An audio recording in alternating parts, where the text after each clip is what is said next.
ওই ছেলেকে পুরুষ বলে না। যে ছেলে একটা মেয়ের মেসেঞ্জারে রিপ্লাই না পাওয়ার জন্য বালিশের মধ্যে ডুকরে ডুকরে কাঁদে, তাকে পুরুষ বলে না। ওই ছেলেকে পুরুষ বলে না।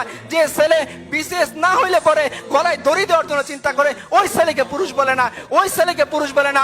যে জওয়ানির মধ্যে জওয়ানি মিটানোর জন্য রাস্তায় রাস্তায় দাঁড়িয়ে মেয়েদের সাথে ইফটিজিং করে, ওকে পুরুষ বলে না। আর বেটা, তুমি যদি পুরুষ হও, 4টা বিয়ে করো, মজ মাস্তি করো বউয়ের সাথে, কবিতা লেখো বউয়ের সাথে, পারলে দায়িত্ব নাও, নিয়ে দেখাও তোমার পুরুষত্বের পরিচয় কতখানি। পারলে দিনের দায়িত্ব নাও, নিয়ে দেখাও তোমার পুরুষত্বের পরিচয় কতখানি। পারলে উম্মার দায়িত্ব নাও, খালিদ ওয়ালিদ হও, আমরা তোমার ইমামতি মেনে নিব, দেখি তোমার পুরুষত্বের দায়িত্ব কতখানি। আর যদি না হয়, তাহলে তোমার এই পুরুষত্বের প্যান পানি বন্ধ করো।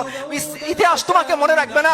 ইতিহাস মনে রাখবে খালিদ ওয়ালিদকে, ইতিহাস মনে রাখবে জাফর ইবনে আবু তালিবকে, ইতিহাস মনে রাখবে আবু বকর উমরকে, যে উমর পারস্যের সামনে দাঁড়িয়ে চোখে চোখ রেখে কথা বলেছিলেন। ইতিহাস মনে রাখবে রবি ইবনে আমরকে, যিনি রুস্তমের সামনে দাঁড়িয়ে বলেছিলেন রাসূলুল্লাহ সাল্লাল্লাহু আলাইহি সাল্লাম 3টা অপশন আমাদের সামনে দিয়েছেন, হয় ইসলাম কবুল করো, শান্তিতে থাকবা, রুস্তম বলতে পারবো না, তাহলে অপশন 2 তুমি আমাদেরকে জিজিয়া দিবা, আমাদের অধীন হয়ে যাবা, রুস্তম বলতে পারবো না, তো অপশন নাম্বার 3 তলোয়ার সমাধান করবে তোমার আমার মধ্যে, হয় তুমি জীবিত থাকবা না আমি জীবিত থাকবো।